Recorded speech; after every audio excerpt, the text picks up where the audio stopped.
Good morning.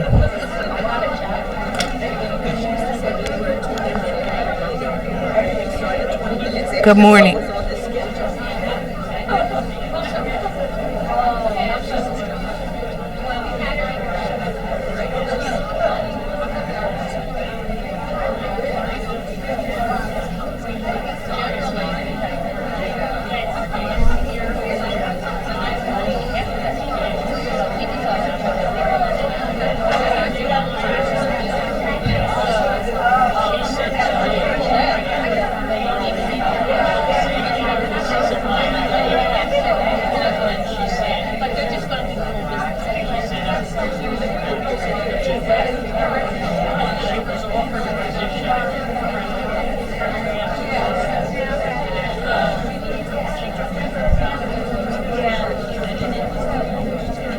Good morning.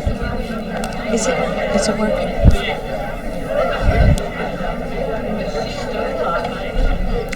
Good morning.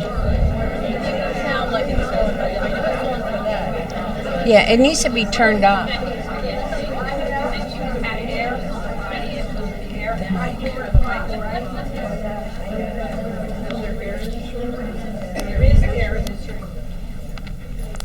Good morning.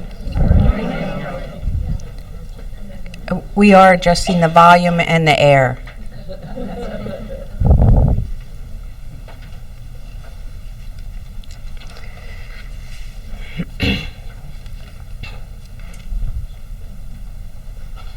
Good morning. It seems like a very long time ago that we met with the regionals to set a date for this meeting. Our main objective was to try to find a date that would be after the Stone Harbor celebration and before the Oktoberfest. We checked on some congregational and parish commitments, and to be honest with you, this was the only day left. And I say all that because I want you to know that for our part, it is purely coincidental that our leadership meeting has fallen on the feast of the exaltation of the cross.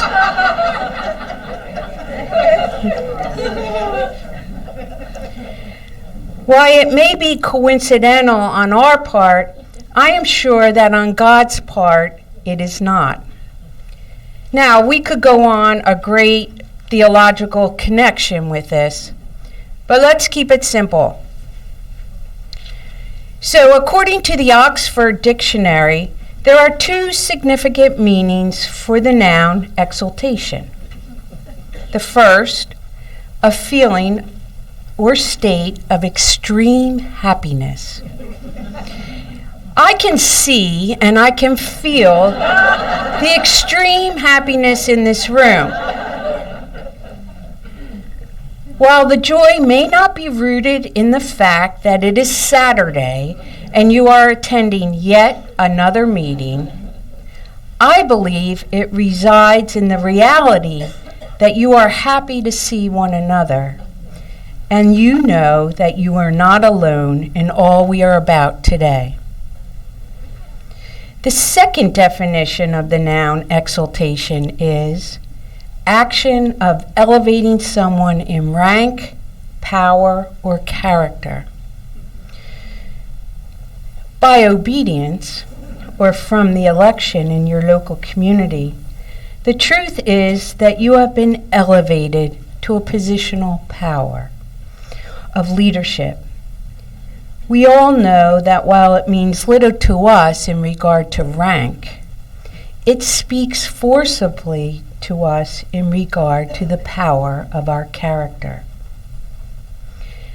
However, it is in the examples found with the dictionary definition that makes a real connection for us. In regard to a feeling or state of extreme happiness, the example given is, her heart was full of exultation. In regard to the action of elevating someone in rank, power, or character, the example given is, the resurrection and exaltation of Christ. Sisters, do you see the connection here? Let me put it in IHM vocabulary. Joyful bearers of our God's redeeming love. I am sure that there is no coincidence in our time together this day.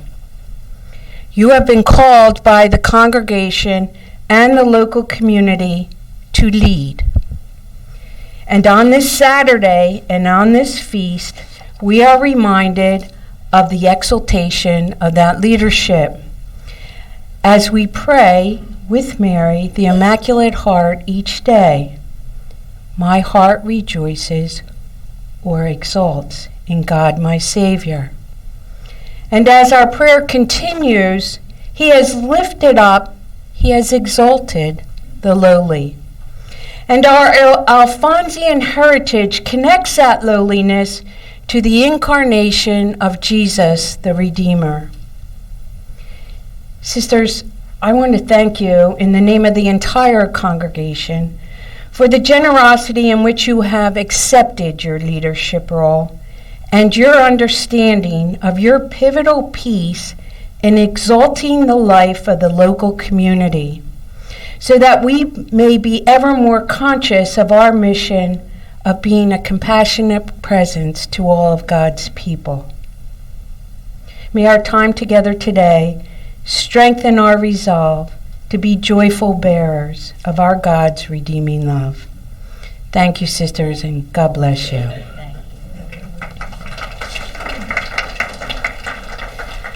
We have a wonderful day of sharing planned for today, and Stephen Ann will introduce our speaker.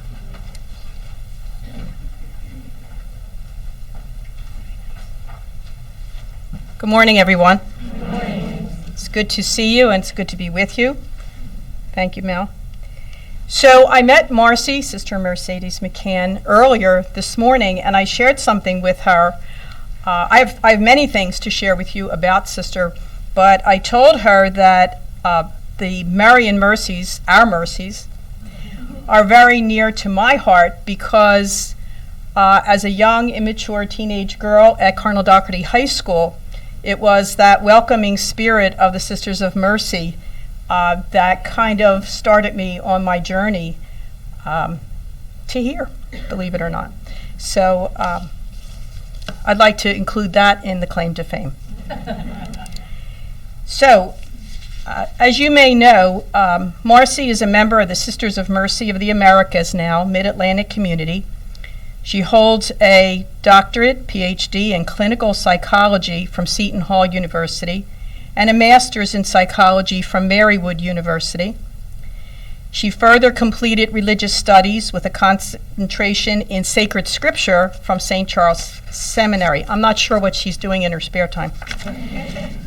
So, as you may know, Marcy currently serves as a psychotherapist for St. John Vianney Center and Catholic Clinical Consultants, and she provides multidimensional psychotherapy. Before coming to St. John's, Marcy ministered in several state and county institutions for the mentally ill. She has also served as a formation minister for her Sisters of Mercy, an assistant superintendent for special education for the Archdiocese of Philadelphia, many of us may remember that, and in numerous other positions within the field of special education. She has extensive experience facilitating small and large groups for religious communities, including chapters and assemblies, as well as speaking to groups of religious in the United States, Latin America, and the Pacific Rim on various topics concerning religious life, such as boundaries in religious life and the priesthood, change and transition, emotional development, and the spirituality of aging. Her particular interest is the intersection of spirituality, ministry, community, and good mental health in religious life. So it is a delight to introduce, near and dear to my heart, a Sister of Mercy. Marcy?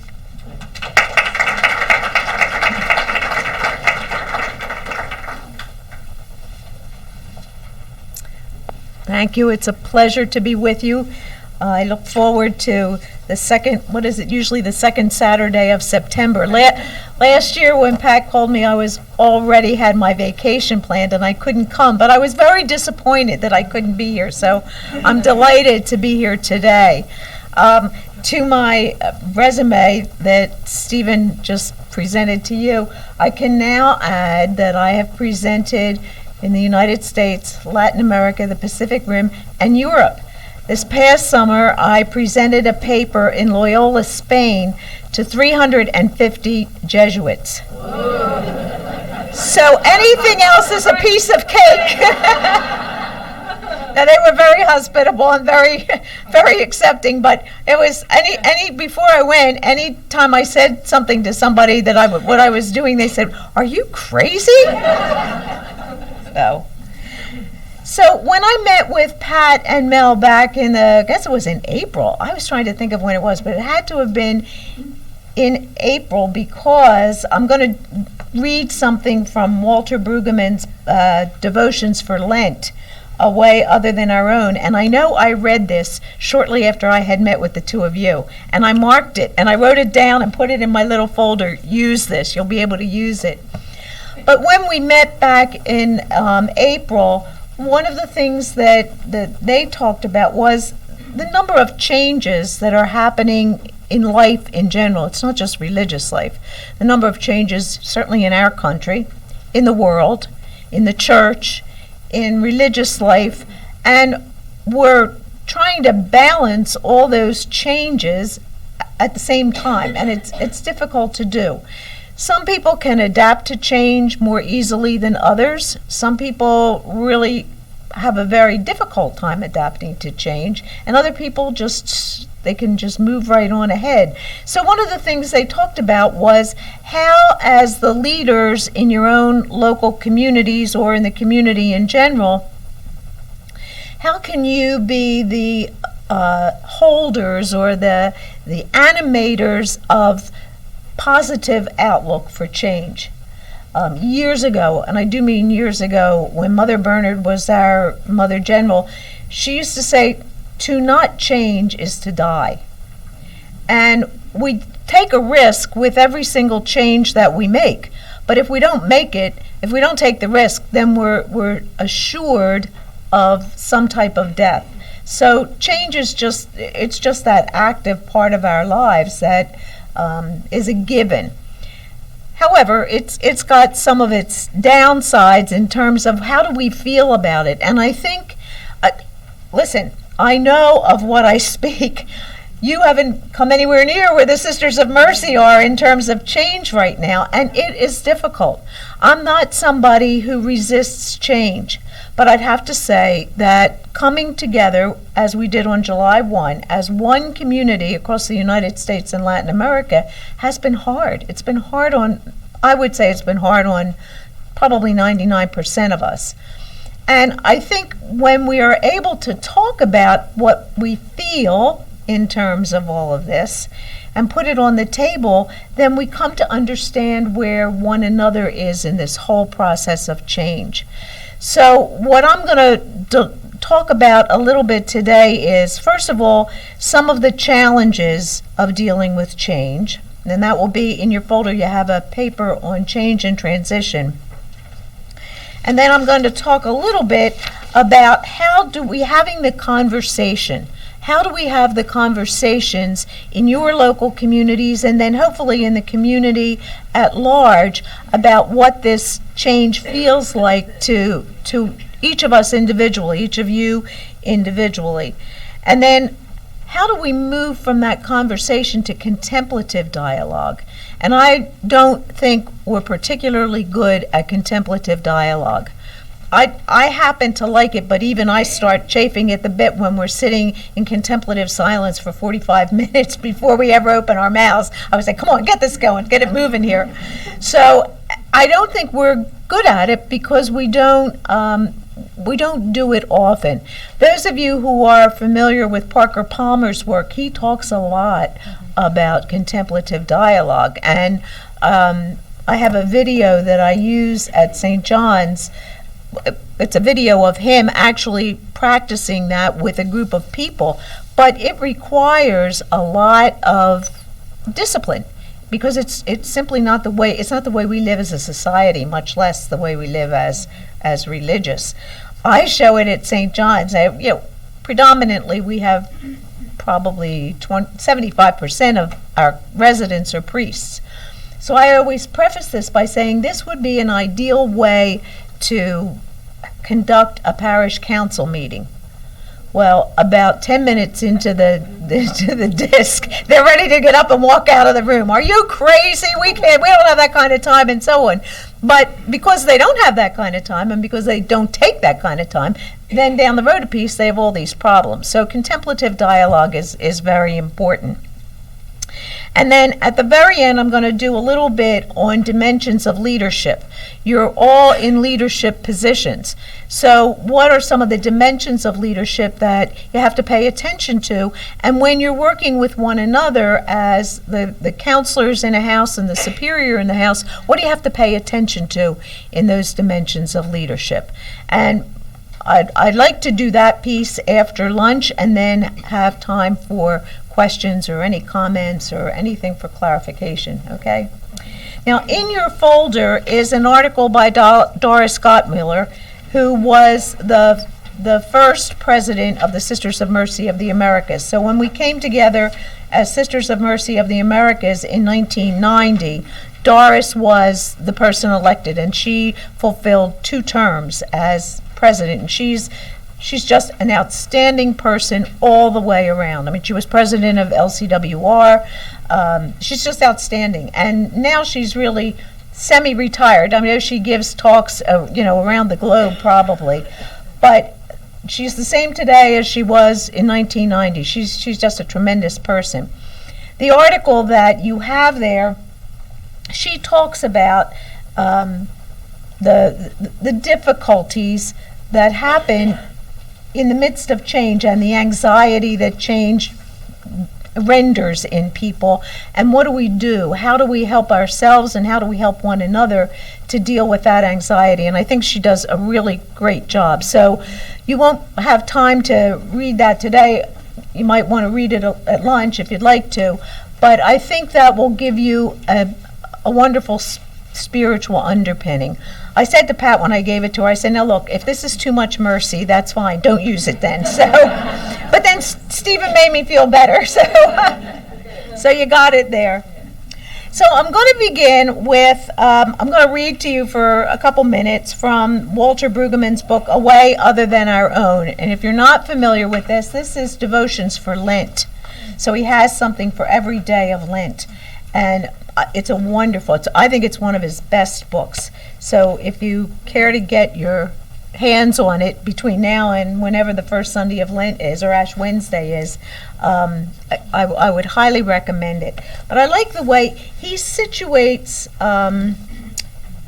the whole idea of being anxious because we don't feel we're in control or we don't know where things are going. He situates it in the story of Samuel. And he uses the word bewilderment, which I kind of like.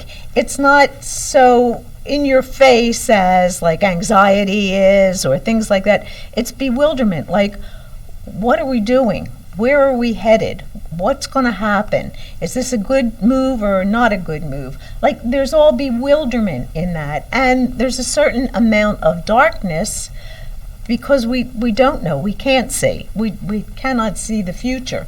So he situates the story of Samuel in that word bewilderment. I'm not going to say anything more because I can't beat Walter Brueggemann for sure. So he begins this little meditation with, now the Lord came and stood there, calling as before, Samuel, Samuel. And Samuel said, speak, for your servant is listening. Brueggemann says, there is an odd turn in the tale of the boy Samuel. First of all, the action takes place at night. He is lying down. The lamps in the temple are burning. Now, admittedly, we do not come to church much at night, and if we do, it is usually for something other than meeting this holy God. But imagine, Like the boy Samuel, our real meetings are at night. I imagine you mostly have your house meetings at night. We do. If we take night to be a metaphor for downtime. So even if your house meetings are not at night, they're probably on a Sunday or a Saturday, which is supposed to be downtime, with exception today. Night is a time when we cannot see. Night is when we cannot control. Night is when children are frightened because the shadows seem lively. Night is when things are unclear and beyond explanation. Night is when we are terrorized, and so we have bright lights all around the house to fend off the darkness. Night is when even adults are out of control, and we are visited by our haunted past and our feared future, and we dream and have nightmares at times. The nighttime is bewildering. The boy did not understand, and the old priest was slow to figure it out. It was bewildering to him because something not routine was happening.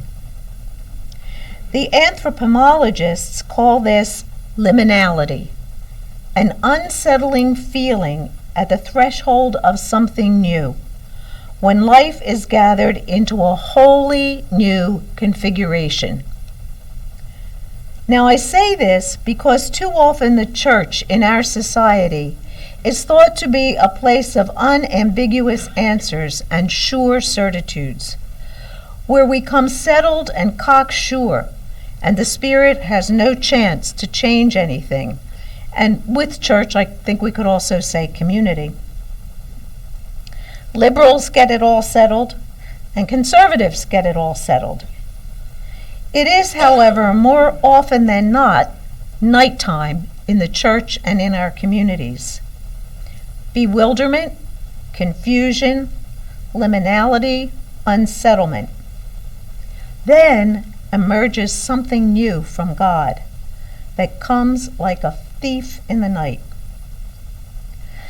The narrative suggests that the holy place must not be understood with too much daytime certitude, but with something more like nighttime bewilderment. For it is in such odd moments that we sort out the voices of address, and God works the newness of nurture and vocation, demand and promise, and healing. So think of this place, as did the boy Samuel, as a place of the nighttime, when new voices utter our names.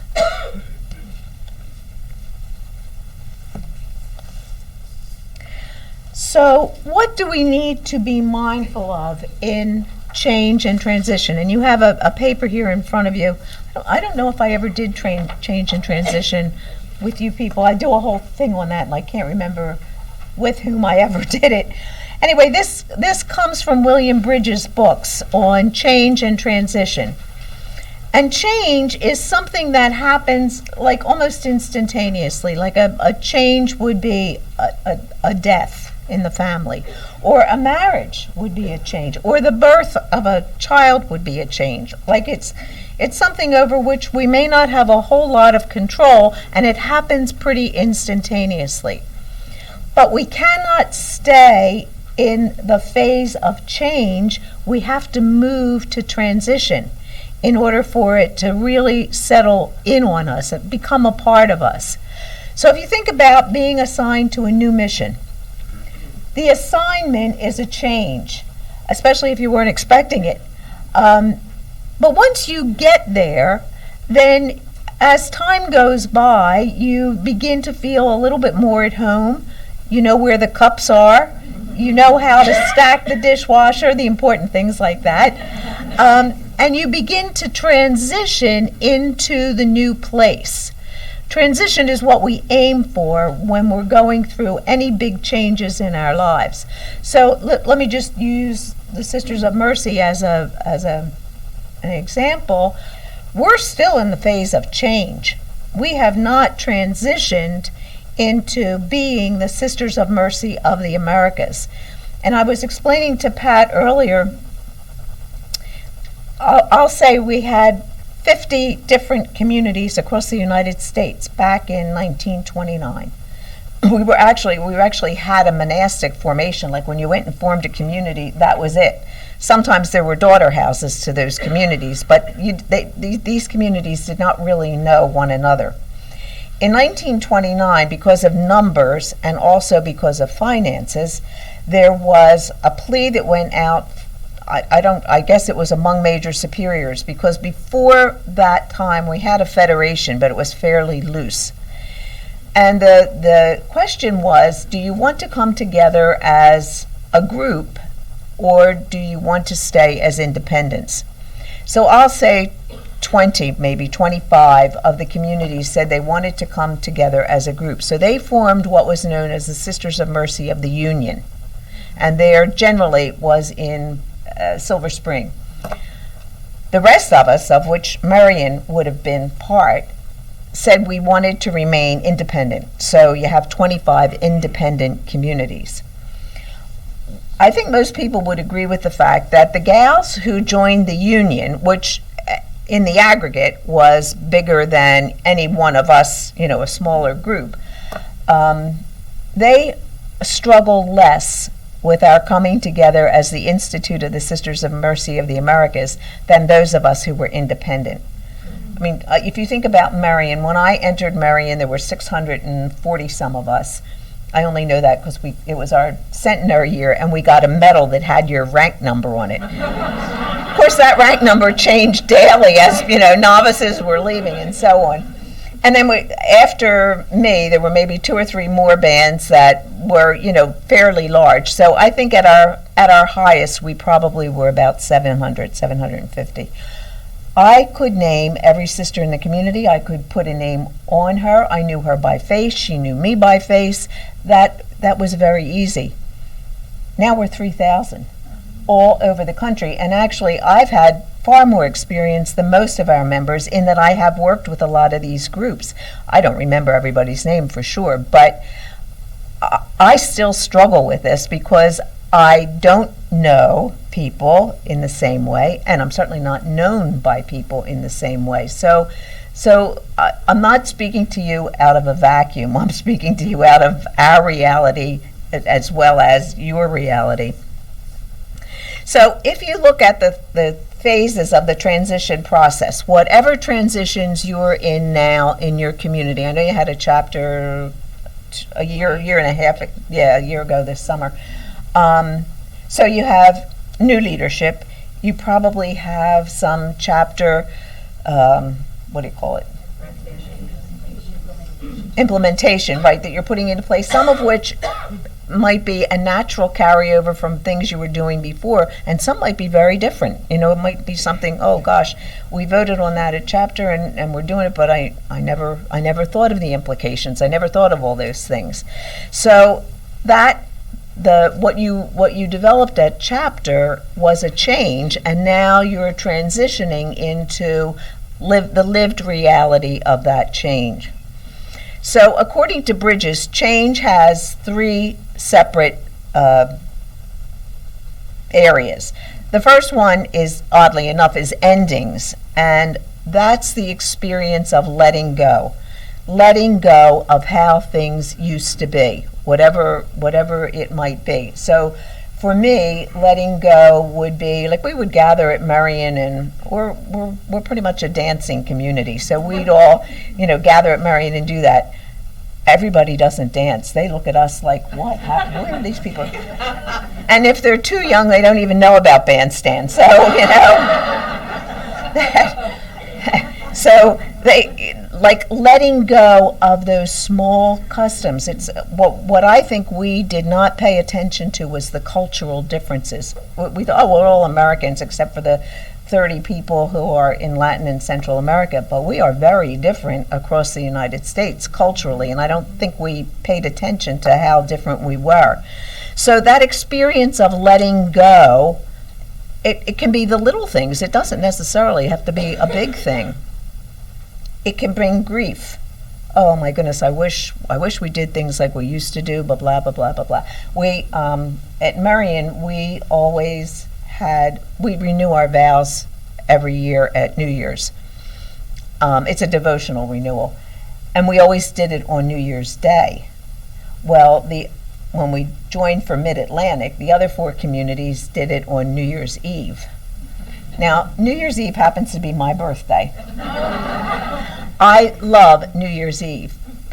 For me, it's a perfect birthday because I always spend it in prayer. We always had a retreat at the end of the year, so I always spent it in prayer, and I could look back over the year and really, really Sabbath about what the previous year had been like, and then begin to look forward to the next year. Well, now, because the other groups did it on New Year's Eve, we capitulated and we do it on New Year's Eve. Doesn't make me happy. It's a little thing. It's a very little thing, but it does not make me happy. So I have grief over losing that day of recollection. Now, I am passive aggressive at times, and so I stick my heels in, and I don't go to Marion until Mass time at 4 o'clock, because you have all this other stuff going on all day long. Some people like that letting go. They're joyful. Some people, it's very easy for them to embrace a future that they do not know. That gives them a lot of excitement and so on. Other people get angry. I mean, we certainly have people who are angry about what they've had to let go of in our transition process. Some people are sad. Things that we held very dearly, we've had to let go of, and so that creates some sadness. It creates some pain. For some people, that change is comforting. Oh, we're moving. We can feel the movement, and it offers the opportunity for conversion. But it takes a lot of time. A lot of time. Then Bridges says we move from endings into the neutral zone. And if you look at the top of the page there, I have written all these phases go on simultaneously. It's not like, okay, I'm done with the change and now I'm moving into the neutral zone. You vacillate back and forth all the time. And the neutral zone is the place of the greatest discomfort. It's also what Brueggemann was referring to with Samuel and the high priest, that neutral zone, that darkness, was unsettling. It was bewildering, but if they didn't stay there, then God's work would not have continued. It wouldn't have been fulfilled. So the neutral zone is important, but it's a very difficult place to be in. And it feels like swinging between trapezes. So if you think about 2 people on a trapeze, there's nothing to hold on to. The missionaries of the Sacred Heart in Reading, this blew my mind when I first started to work with them. They had 2 sisters whose ministry was the circus. Now, most of us think our ministries is the circus at times. But they really worked for Barnum and Bailey Circus. I was like blown out of the water by this. And what they did, they were like chaplains, and they traveled with us. I learned a whole lot about the circus when I worked with this crowd. They traveled with the circus around the country, and they would do the RCIA instruction, they would do the religious ed instruction for the children, they would do all that. They would take the tents down, pack them onto the trains, help to put them up. I mean, they did all that kind of thing too. Anyway, I was doing something on change and transition with those sisters, and one of them raised her hand because I said that it feels like swinging between trapezes. And she was the one who said to me, there's nothing to hold on to, because I never knew this. So if you ever take up trapezing, you'll know this. The person who is letting go cannot reach out to grab the hand of the person who's going to pick them up. It must be done by the person who's going to pick them up. Otherwise, if the person who's letting go goes to grab like that, it throws the whole balance off and they'll go down. So they have to wait until, that's a lot of faith and trust. They have to wait till that person actually picks them up. And I put, the way I envision that is waiting for God to take hold of us. no matter what it might be. So in this neutral zone, this is really a zone of bewilderment.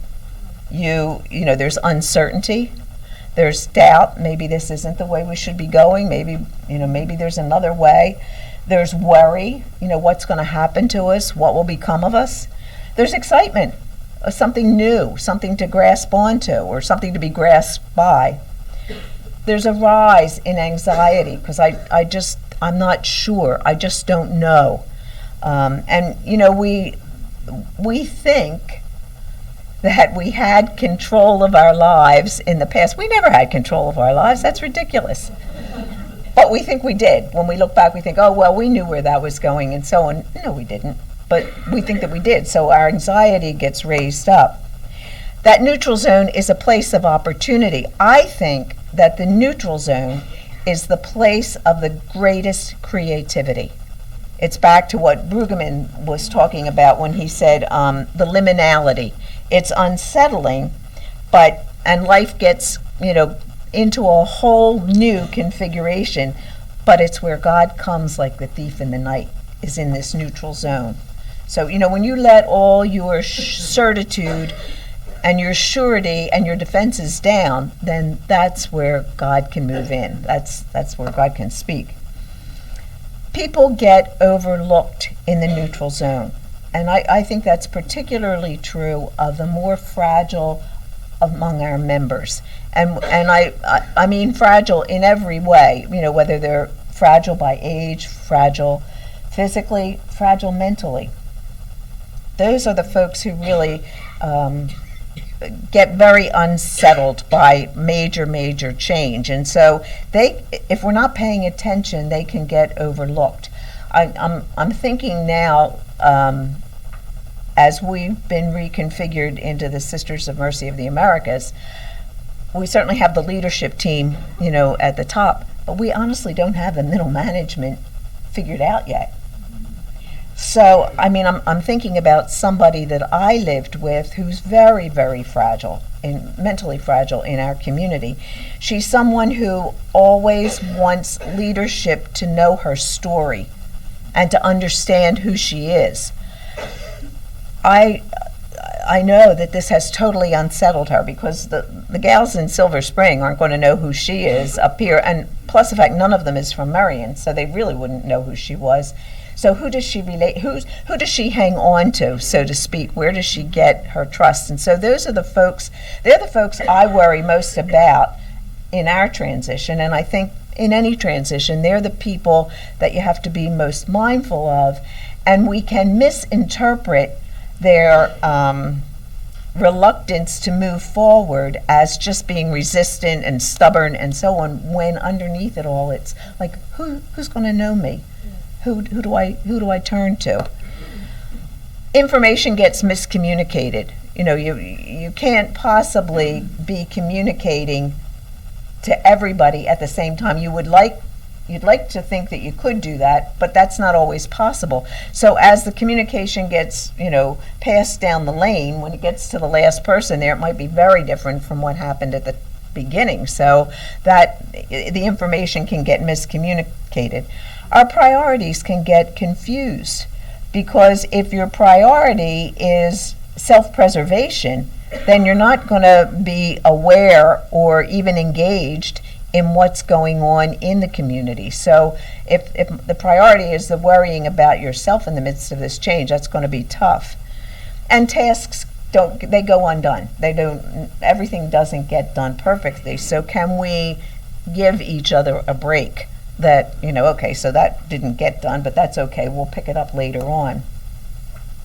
And then finally, when you get through the neutral zone, you get into the beginning, and that's where the real transition begins. And that's people begin to make an emotional commitment to what's going on. So whatever the changes are that you face in your community, people begin to make an emotional commitment. Okay, I can live with this. We had a facilitator, Ann Carville. She was an Allegheny Franciscan. She was the best facilitator we ever had, and we had her for maybe 4 or 5 different chapters. But we had her in 1990 when we had to decide were we going to throw our lot in with everybody else. And if you were part of our rumor mill, you would have known that Marion was holding back. So when we came to the time of making that decision, I mean, it was a vote at the chapter. I had the sublime privilege of facilitating that chapter. Thank God Ann was there. Like she'd guide me through it. But her line to us always was, can you live with it? It's not always going to be exactly the way you want it, but can you live with it? And there's very little that comes down the road that is immoral. I mean, that's where you say, no, I can't live with that. But before that happens, there's really not much. It's about what I'm feeling about it. So can you live with it? And then you begin to make an emotional commitment. This wasn't as bad as I thought it was going to be. This was a good idea.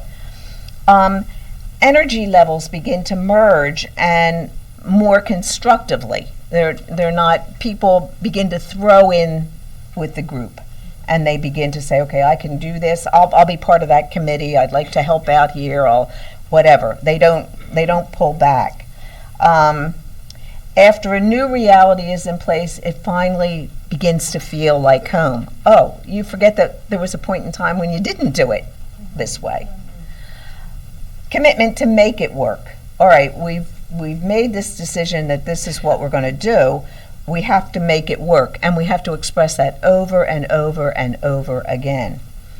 People begin to do things in a new way and see themselves in a new way. I'll tell you, when I was a formation minister, I had the temporary professed, and they were all women who had entered after 1990.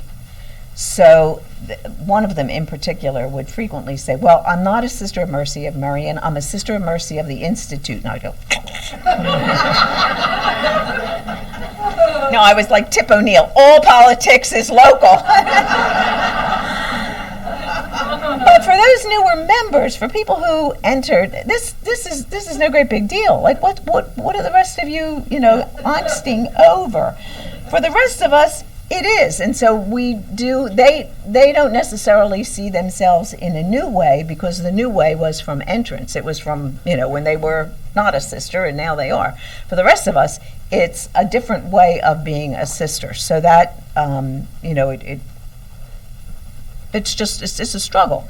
And finally, acceptance. And I don't mean acceptance, well, you know what, I got to throw my hat in because there's nothing else to be done. I mean embracing the acceptance. That's, that's the way that's the way to do it. And it's that has to come from within ourselves. It's interesting, for all the angst that I might feel, and that, one or two others I think feel, about coming together as a whole, the rest of the world assumes that we always were a whole. When I was in Spain with these Jesuits, I can't tell you the number of Jesuits from all over the world who would see my pin and come up to me and say, oh, you're a Sister of Mercy. You're in my parish in Argentina. I work with your sisters, and they use especially the British, like New Zealand, Australia, countries where people had been colonized by Great Britain. They always, instead of saying I was educated, they say I was trained. They say, oh, I was trained by the Sisters of Mercy. Well, I have to say, it just, like, my heart just swelled. I was so proud to be a Sister of Mercy, and I thought, these people think we've been one since 1831. We're the people who get all, we get all into the trees and miss the forest. So the bottom line is that you cannot push this time of transition. Whatever the transition might be that you're going through in the community, you can't push it. You've got to be patient with one another and evoke from each other what your feelings are. That's a real psychology term. What are you feeling about this? But evoking that from one another and trusting one another enough to say, I think this stinks. That's a pretty big leap. So being able to express how you're feeling, and for the persons listening, not to try to make it better. Just listen. That's all. You can't make it better. People have to get there themselves. I was similar to those of you who are regionals. We call them life and ministry facilitators, and I was a life and ministry facilitator for a little while. And the sister who was the life and ministry facilitator with me would angst all the time, and she would say, "Oh, Marcy, I just want her to be happy. I just want to make her happy." And one day I said to her, "Melanie, I did not take this job on to make people happy. Your happiness depends on you. It doesn't depend on what I can do for you."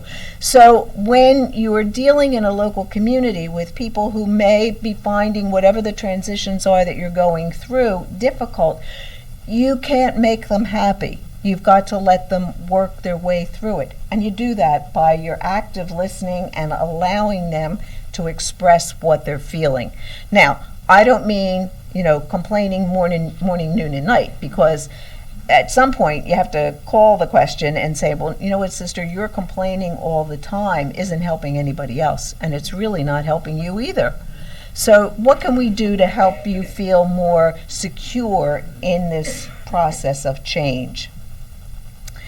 If you look, and some people see this process as diminishment, oh, well, when we had 3,000 members and blah, blah, blah, blah, blah, and they go on and on and on, we're going to diminish anyway. We are diminishing. So let's grow in the midst of that diminishment, not bemoaning what was, but rather embracing what's possible as we move forward.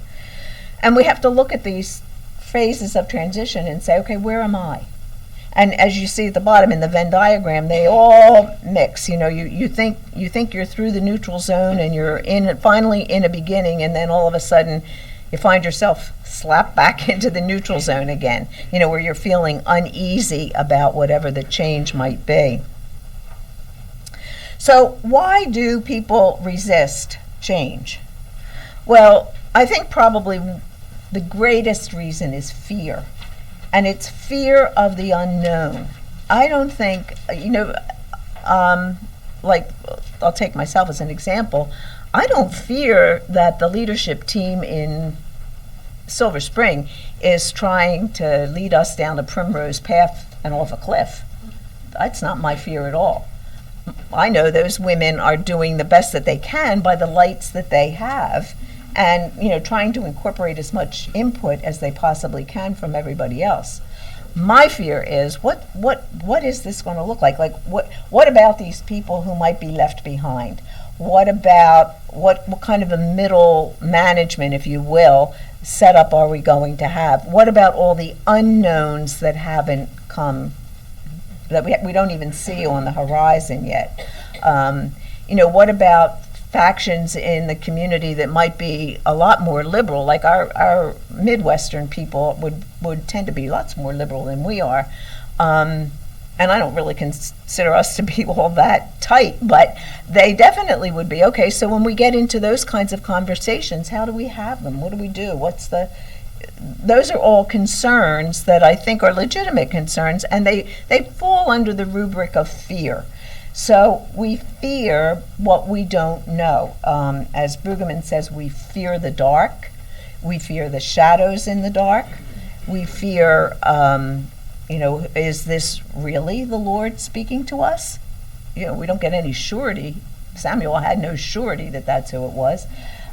So what are the fears that we have? So I think fear certainly is probably the biggest cause of people's resistance. Where is this leading us? Comfortability. I like it the way we are. We had somebody in our community who was very, very vocal and did not want us to join the Institute in 1990, and she was very vocal. She was at every chapter. She's still very vocal. And every so often I say to myself, and I've said it to my friends too, well, some days I think Sister So-and-so might have been onto something. We should have listened. Comfortability, that's the way we were. I knew it. I knew what the process was. I knew the people. I knew all of that. So that's another reason why people resist, because their comfort level, they're out of their comfort zone. A lack of fit. Where am I going to fit into a changed picture? What's that going to look like?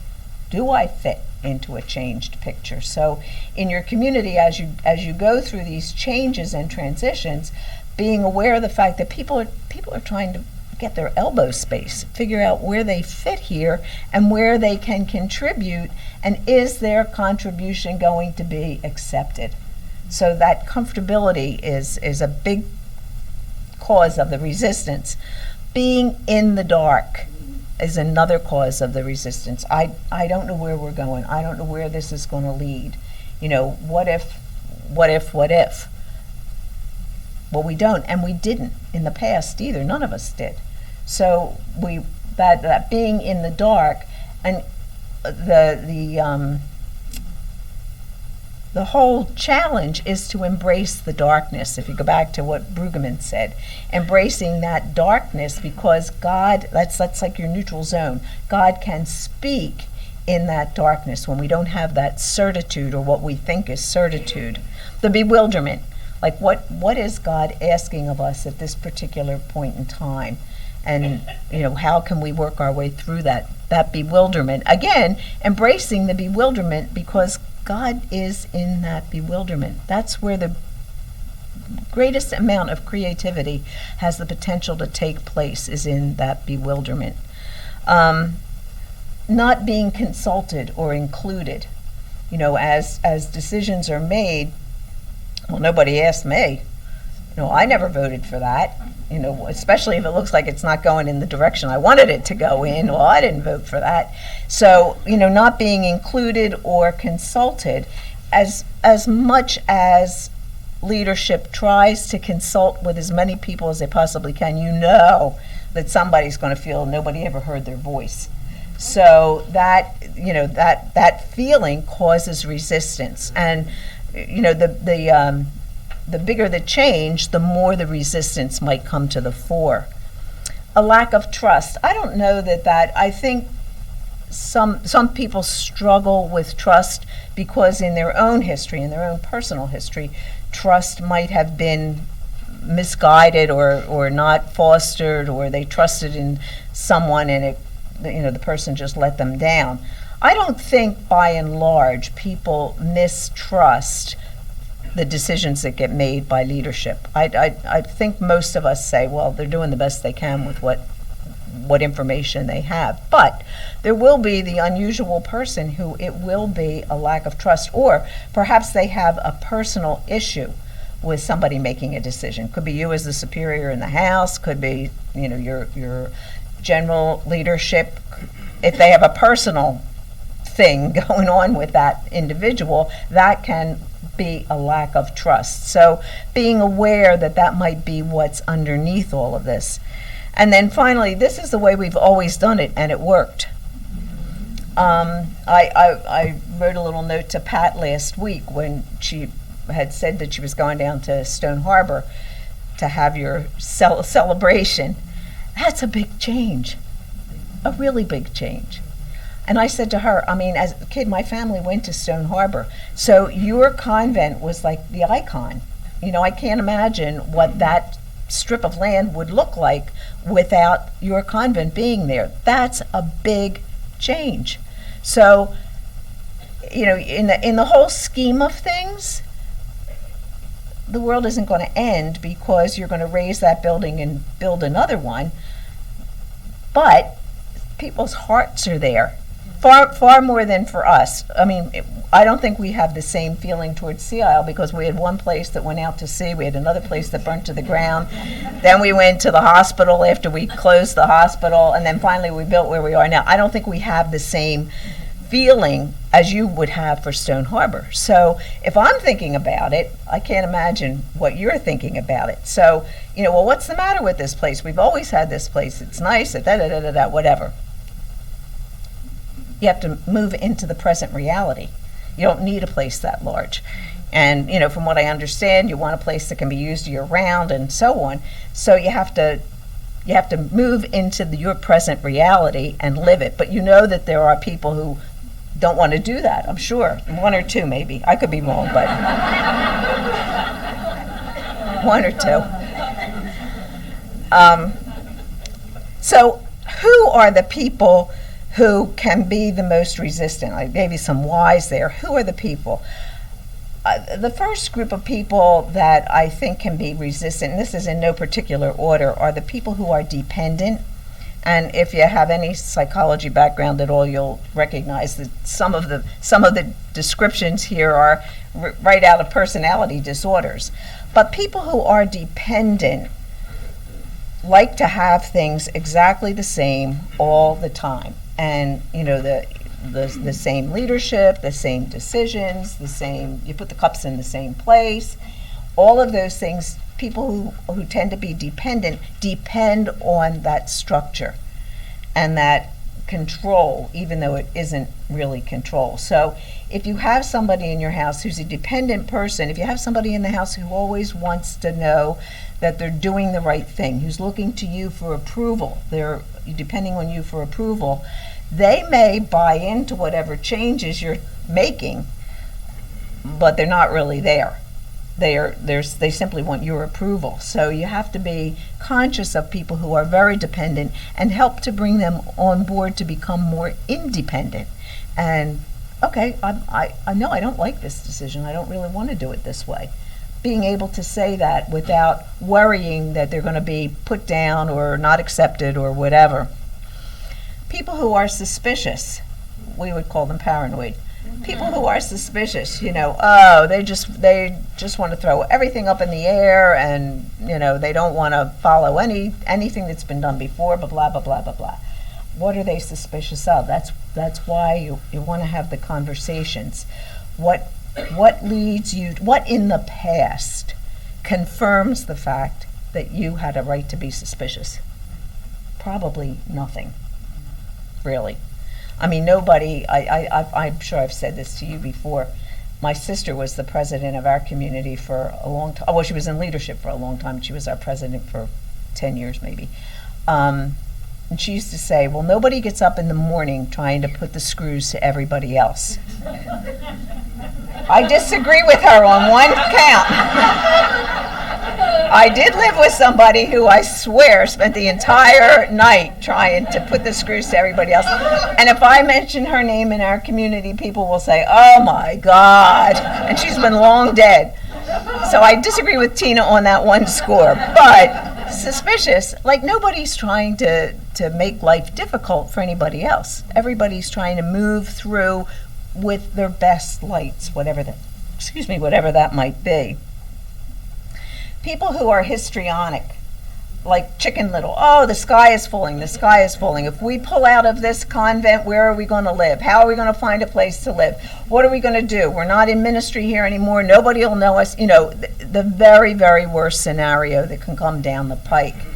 When in fact, you will continue as a community and continue to minister in the best ways you know how. Maybe it's not going to be in that parish or in that convent. Possibly not. But if you don't have enough people to minister there, or if you don't have enough children in the school to be needed there, what's the point? You have to be creative and say, okay, where can we best use the resources that we have? So the people who are histrionic are going to think that the sky is falling because changes have to be made. You have to withdraw from places. You open new ministries. Like how do we know that's going to work? Well, we don't. We just put one foot in front of the other and hope that it will work, put our best thinking there. People who are avoidant, who don't like change under any circumstances, they avoid any kind of change at all, then those folks definitely will put up a fuss of some description when faced with even the smallest change in the house. I lived with a sister once who just was so programmed into this is how it needs to be that actually somebody else described her one time to me, and it was a great description. She said, she's not agile of mind.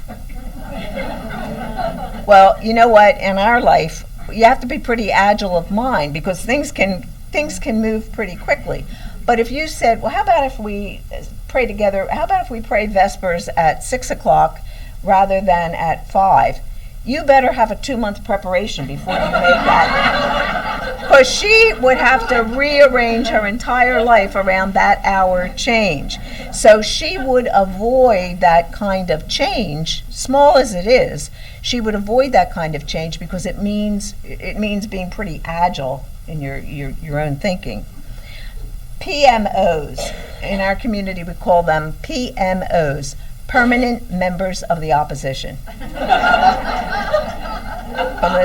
From the time I was very young, I knew about PMOs. So they're definitely, no matter what, they're not going to be on board. And there's a situation where you say, okay, you don't get on board, but we're moving forward here. And then finally, the people who are narcissists, who think they can always do it better. Well, if I were in charge, well, there's probably a pretty good reason why you're not. So they're the folks who can always do it better. So I've talked a little bit about who and why people get as bent out of shape as they do when we're talking about changes. What I think is the most important thing is to look at, well, how can we help one another adapt to the new realities of our life, whatever they are. And I think that we do that through conversation. So if you look at the paper that I have here, you've got one in your folder from Lynn Levo. I'm assuming you know who Lynn Levo is. She was on staff at St. Luke's in Silver Spring, but she does a lot of talking, a lot of speech making, I guess, on a number of different things, but one of them is on conversation. So she talks about the what happened conversation. So you have like this mini explosion in the house because somebody wants to situate the spoons in another place in the drawer. So you have this mini explosion. So what happened? My niece and her husband had to move out of their apartment pretty precipitously. So as luck would have it, they moved it all into my sister and brother-in-law's basement. Well, my grandniece, who's the grandniece of another of this girl's sibling, came down to the basement the first day that she was in my sister's house, and she stood at the bottom of the steps and she said, "What happened?" Because there was stuff everywhere. All their stuff was there. So oftentimes things happen in a house and you're saying, well, what happened? What got that person so discombobulated? What was going on there? So Lynn Levo says there's several things that can happen here. The situation is more complex than actually you understand in the moment of what happened. Like whatever as simple as the change might have been, it had a much bigger meaning for that individual person. Having the spoons in the same place all the time has a big meaning for that person for some reason or other. So you have a battle of messages. You're assuming, or somebody's assuming, I know all I need to know to understand what happened. This girl just can't bend, that's all it is. She's stubborn. That's where that comes from. And you go about addressing that by trying to persuade the person that you're right, or persuade everybody else in the house that you're right. A learning conversation, on the other hand, is you go into the conversation with the hope of learning where that person's coming from. Why is it important to have the spoons in this place all the time? So the learning conversation is each of us is bringing some different information to the conversation and different perceptions to the table. And there are likely to be important things that each of us does not know. So this wouldn't be exactly the spoons, but I can think of somebody telling me a story about someone wanting the dishwasher stacked in a certain way. However, when they had the conversation in the house, this person has pretty severe rheumatoid arthritis. And so for her to be, let's say you put your glasses in the front, closest to you, for her to be reaching over those glasses to get her glass in back here creates a problem for her. Mm-hmm. Whereas if everything's moving forward in an orderly fashion, it's not so problematic. That made all the difference in the world. Mm-hmm. Made all the difference in the world. The goal of that learning conversation is to explore each other's stories. How do we understand the situation and why? The second challenge under that battle of messages is I know what they intended. I know what the motive was there. When I was a junior, my first year out, we had this old battle axe, really, of a superior. She had taught at Waldron all her life, so she was used to boys, and this is the first time she was a superior, and she was probably well into her 60s. Well, at least that's what she looked like to me when I was 21. Anyway, I was kvetching about something. As juniors, you met with the superior like every week, I think. I've forgotten how much, more frequently than the whole house, anyhow. And I was kvetching about something, and she said to me, "Sister, no one has ever seen a motive."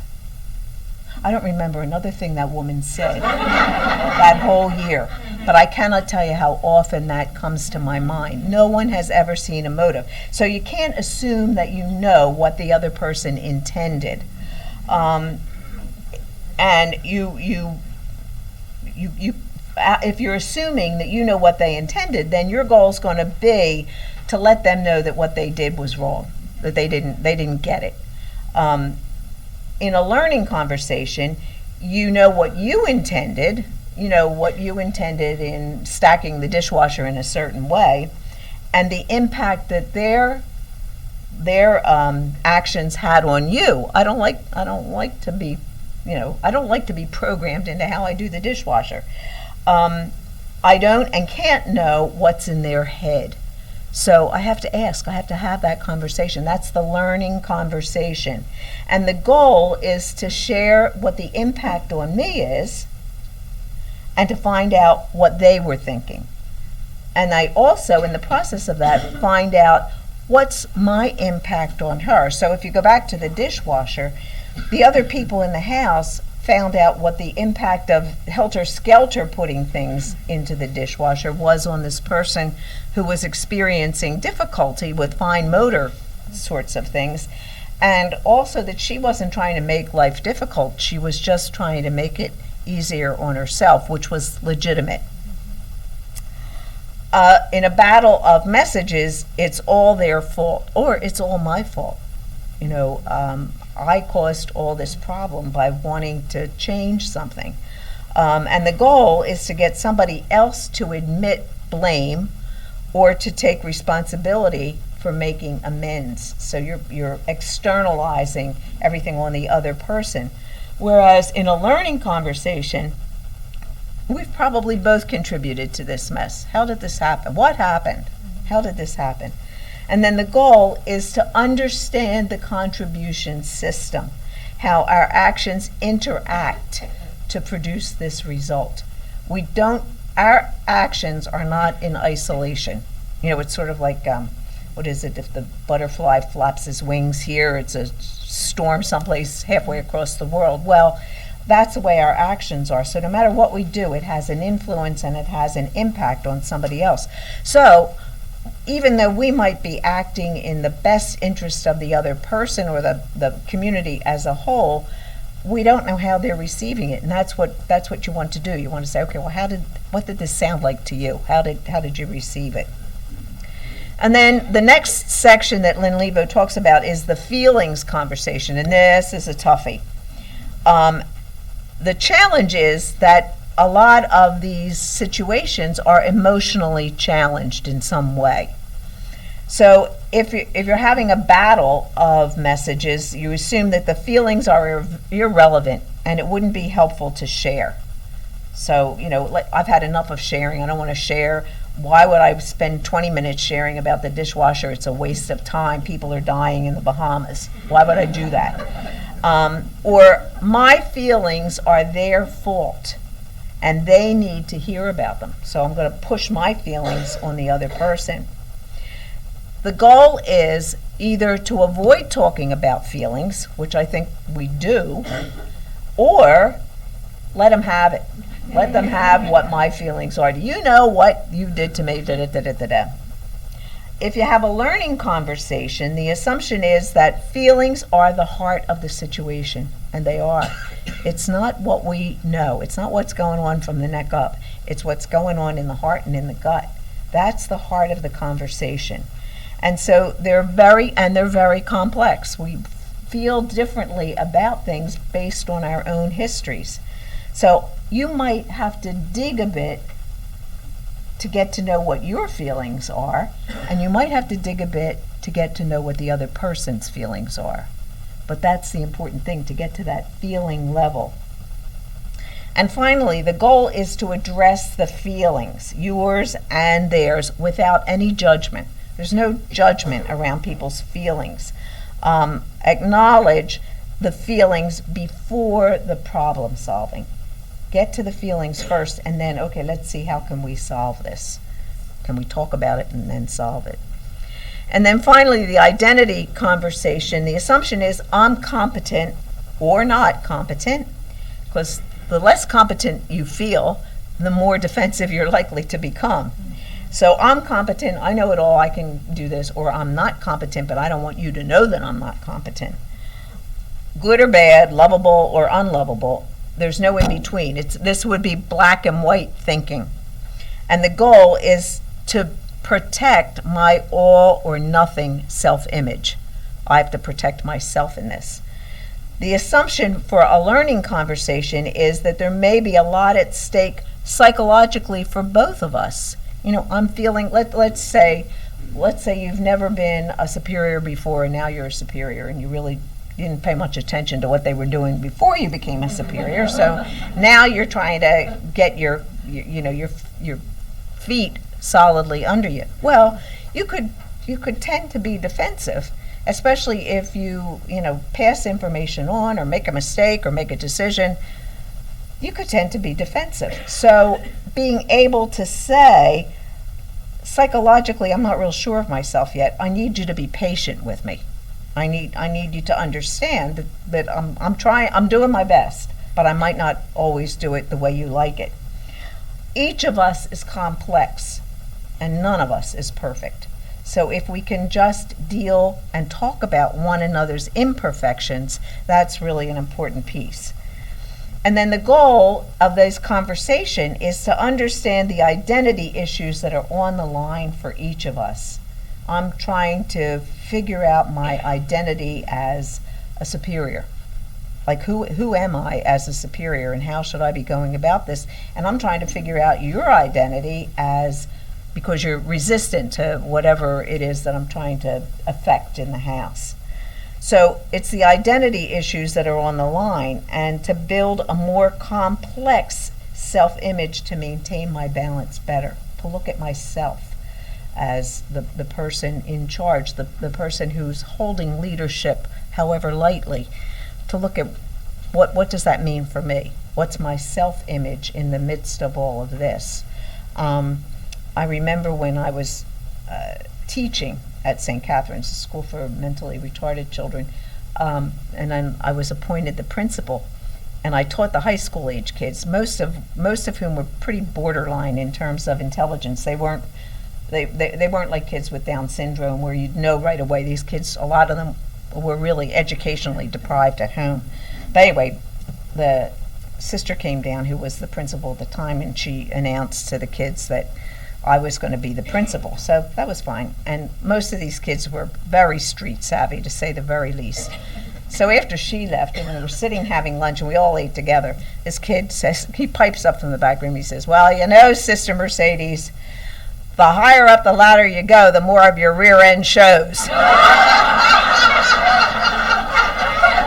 True.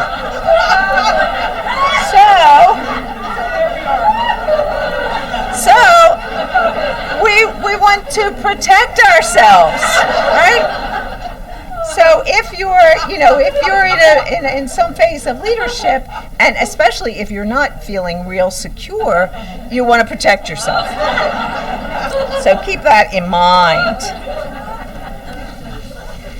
And then finally, Pat, can we give these out? I just want to talk a little bit about contemplative dialogue, which is listening and responding reflectively. So the word dialogue comes from two Greek words, dia and logos. Dia means through, and logos means words or meaning. So a dialogue is meant to create a shared meaning in the group. Doesn't mean everybody agrees. It just means that there's a shared meaning. I understand where you're coming from, and you understand where I'm coming from. And a real dialogue allows multiple perspectives to exist. There's no judgment. If you go back to Lynn Levo's conversation, there's no judgment about what you're feeling or what you're thinking.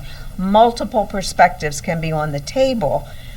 Clearly, everybody's perspective might not be able to be honored, but everybody's perspective is at least respected. Okay, so you have the opportunity to dialogue. Now, contemplative dialogue is listening to your own thinking in the silence. If you've ever done contemplative dialogue, there are long periods of silence. Listening to your own thinking. I think what happens here is, instead of listening to our own thinking or preparing in our head how we're going to respond to whatever the other person says. So it's a real discipline to listen to your own thinking. Did everybody get a copy? Okay, good.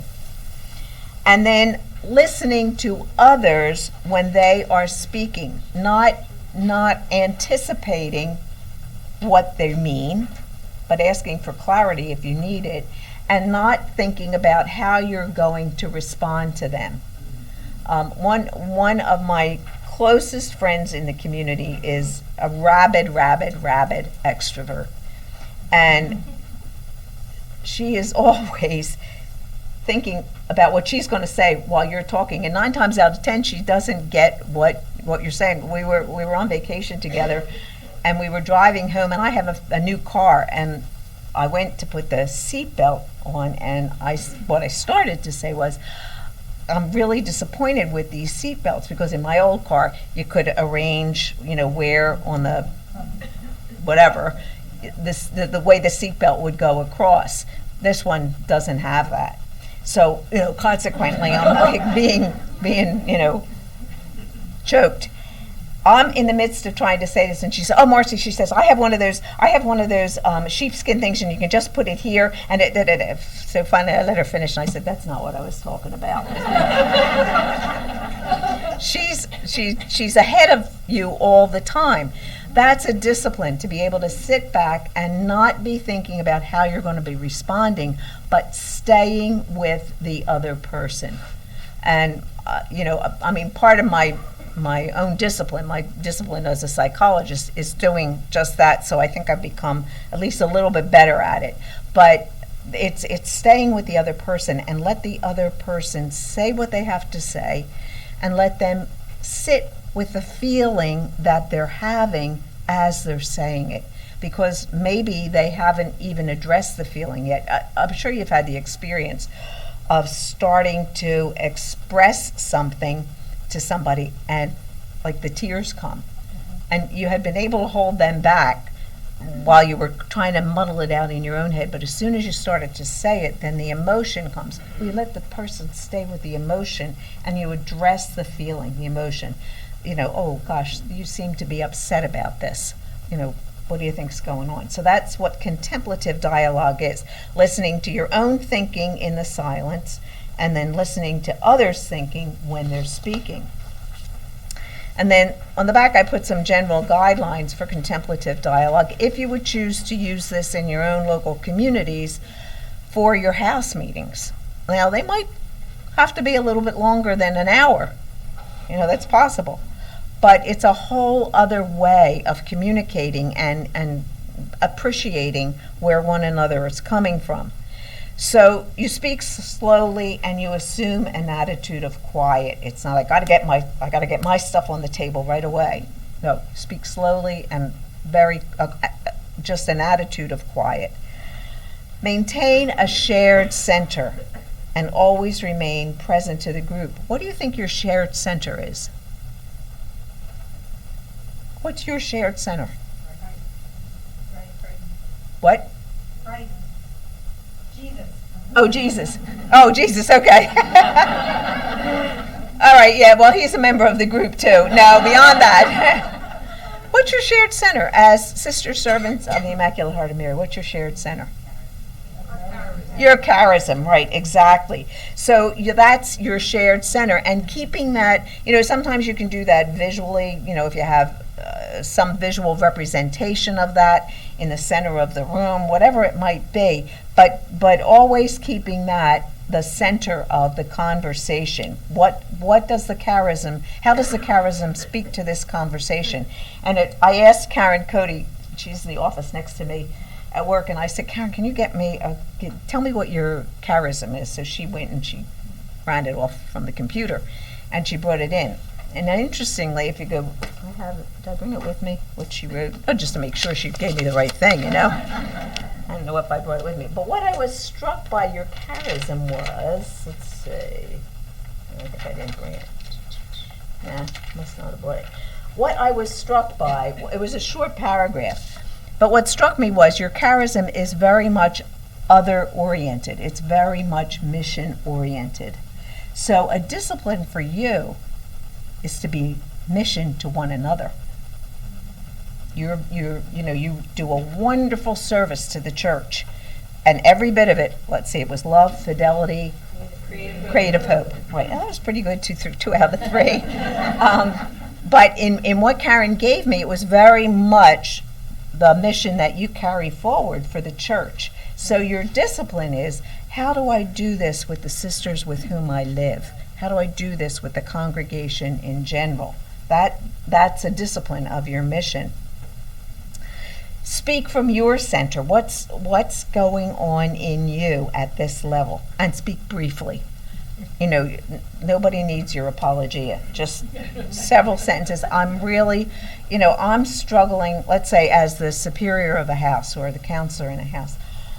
I'm struggling with the tone of negativity that I hear sometimes when something comes down from Immaculata. So I struggle with that, because how can we embrace whatever we're being asked to embrace if we're constantly grinding on the negativity? Being able to say that takes courage.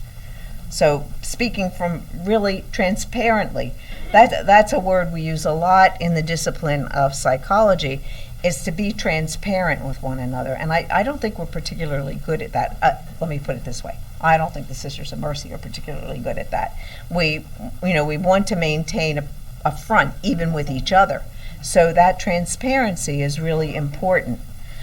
Build on what's been shared. Like my friend who's telling me about her sheepskin, whatever, this thing that she puts here, she wasn't building on what I was sharing. She didn't get the point. It's got nothing to do with, whether my blouse is getting wrinkled or not.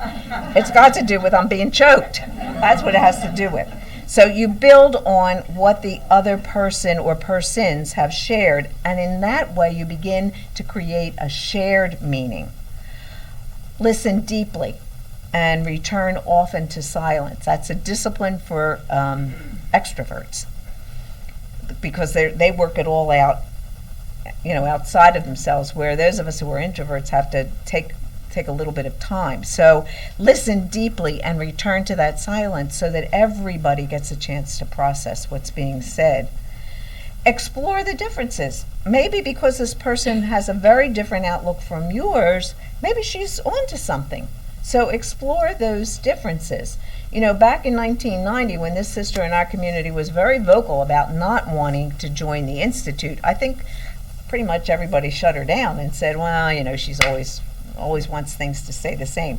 Now I'm saying, maybe she was onto something. So listen deeply and look at those differences and limit your assumptions as to why a person is doing or saying the things that they are doing or saying. Speak with vulnerability. Allow for different versions of the same reality. Oftentimes, now I find this most among diocesan clergy, but they will often say upon leaving St. John's that they never experienced the level of sharing and community that they experienced at St. John's. Now, of course, for a lot of the diocesan guys, they're the only one in a rectory anyway, but they have friends. I think that it's because at St. John's, your vulnerability is right out there on the table. It's what you're discussing. We don't let our vulnerabilities be seen. And so therefore, everybody's assuming, oh, she's got it all together, I can't say anything to her. When in fact, she doesn't have it all together. So let your vulnerability be out there and allow for different versions of the same reality. And then hold the tension of someone with an opposing point of view. Hold that tension. There's something in the tension that might be growth-filled for you. And hold your own understandings lightly. You don't necessarily have the last and best word. You know, that person who disagrees with you might have the last and best word. And then, based on the Quaker experience, focus on the question at hand. Try to keep the conversation focused on whatever it is the difficulty in the house might be, or whatever it is the community is grappling with at this particular point in time. Keep that focus. Each one gets to speak in turn, and you don't speak a second time till everybody in the group has spoken the first time. Anyone can pass. I mean, you can say, I don't have my thoughts together right now. I'll come back to it later. So anybody can pass and speak at a later time. And each person speaks in a time frame that considers the others in the group. So you don't go on and on like War and Peace when, there are 8 people in the group or whatever it might be. Nobody comments or refutes somebody else's statement. You just accept it. You have a position of acceptance. And listen, listen, listen. Then talk, talk, talk. And then at the end, you call the wisdom of the group. And see, well, this is what we heard. What of this can we sift through and come up with something that at least is acceptable to all? And people, if they don't agree with it 100%, they can at least say, okay, I can live with that. And most often people can live with it because they feel respected. Mm-hmm. So I think we finish right now. So we'll finish there. If you get an opportunity to read Doris's article during lunch, that's fine. It might add something to whatever questions you might have. And then when you come back after lunch, we're going to do the dimensions of leadership, okay? And then questions for clarification, all right? Thank you.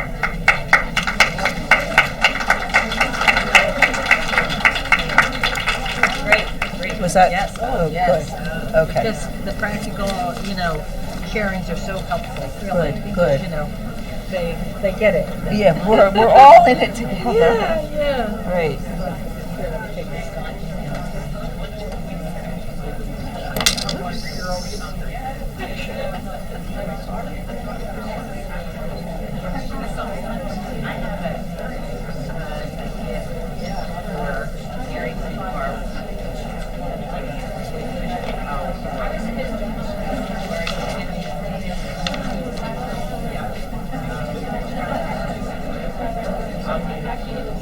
We're going right up to lunch.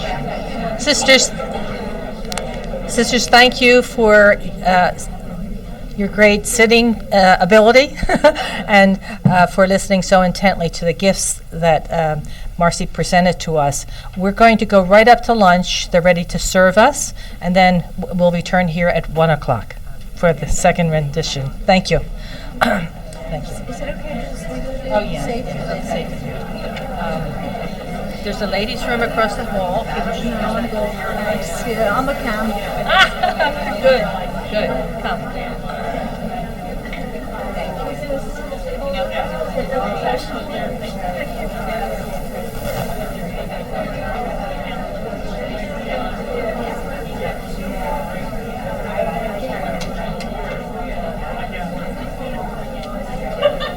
Right away. Well, that is true. So remember what that condition is. I would say just be patient.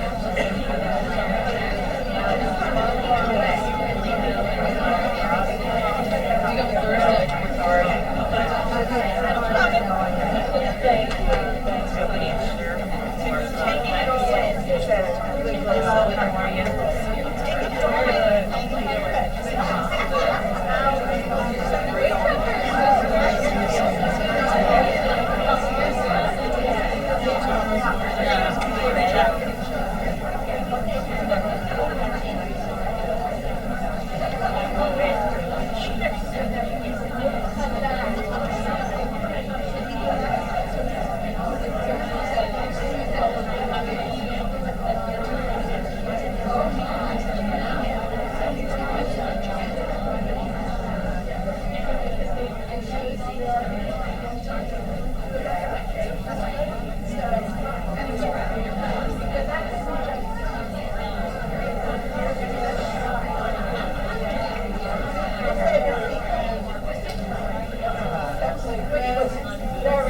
I love that. Make sure you don't go too much. She puts her skirt up with some other. Fell right into that one.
I know. How did I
We're going to begin again our second presentation.